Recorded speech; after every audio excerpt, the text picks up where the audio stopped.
Hinduism is one of the world's oldest religions. It gets its name from the Indus River Valley, the region Hinduism emerged from, and where it is still predominantly practiced today.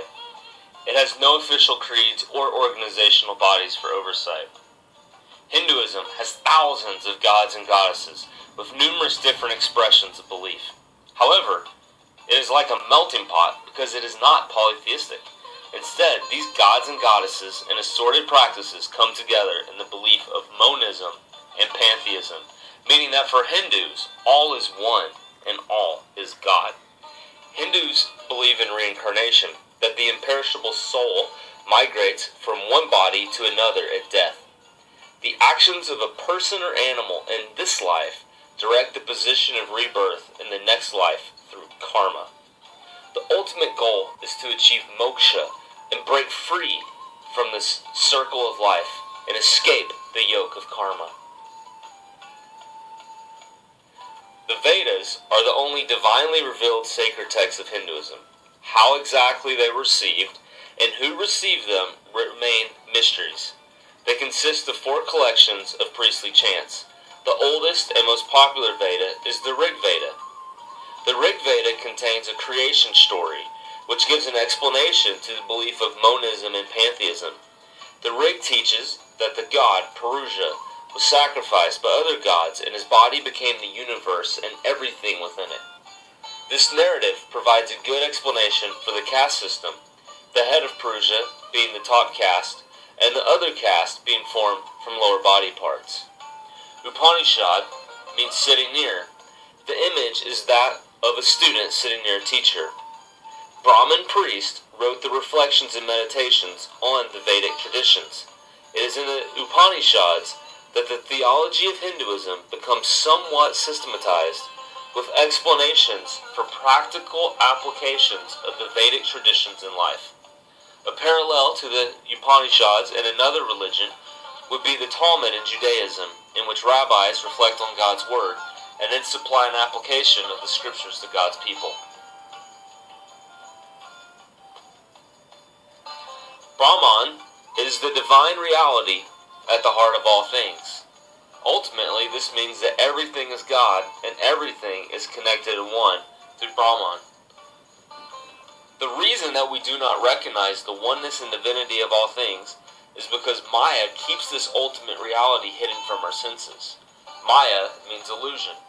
It is an illusion that we think we are separate and distinct individuals. In the movie The Matrix was a construct created to pull the wool over our eyes to keep us from seeing what is real.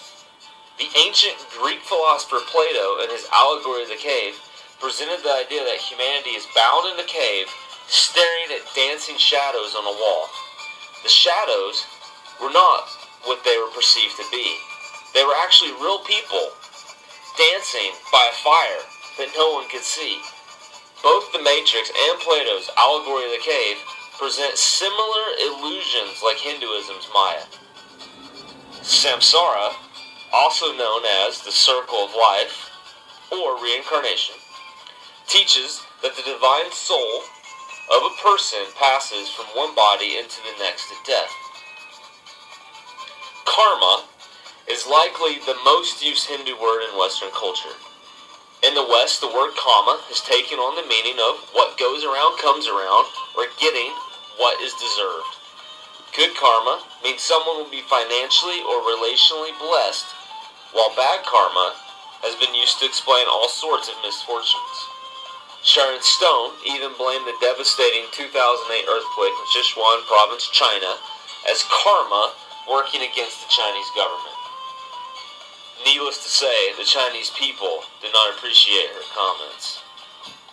Karma in Hinduism, however, isn't the Western concept of you reap what you sow in this life. For Hindus, karma dictates the direction of one's next life. Good karma can send a person to a higher caste in the next life, and really bad karma can send a person back as an animal. Linked to the concept of Samsara and Karma is the social caste system. There are 4 castes, and members of separate castes should not socialize with members of other castes or marry someone from a different caste. Applying this religious caste system outside of India can be difficult. And in India's large, booming financial cities, financial centers of business, keeping this together is becoming virtually impossible and has gone away and has even been illegalized by the Indian government. However, in many rural areas of India, the caste system is very much alive and well. The top caste is the Brahmin caste. Brahmins are Hindu priests.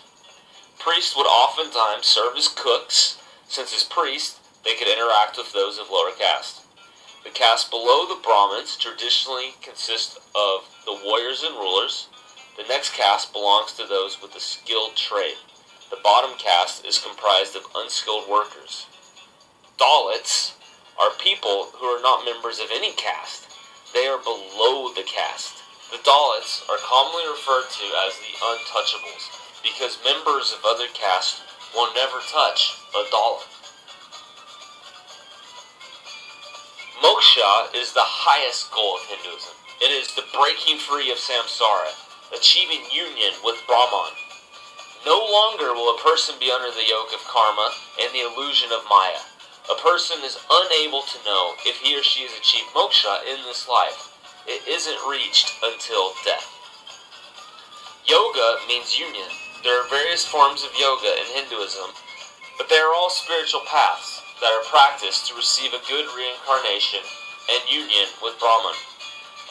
The yoga that is commonly practiced in the West as a form of exercise originates from Hinduism and for the most part is stripped of its religious significance in Western practice.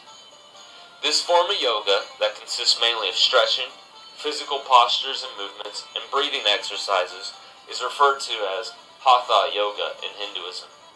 Bhakti Yoga is worship yoga in which practitioners devote themselves to worshiping a certain god or goddess, or multiple gods and goddesses.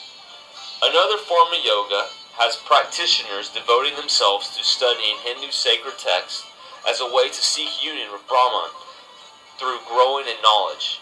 In a similar way that Christians study the Bible as a way of hearing God's voice and growing in their relationship with God.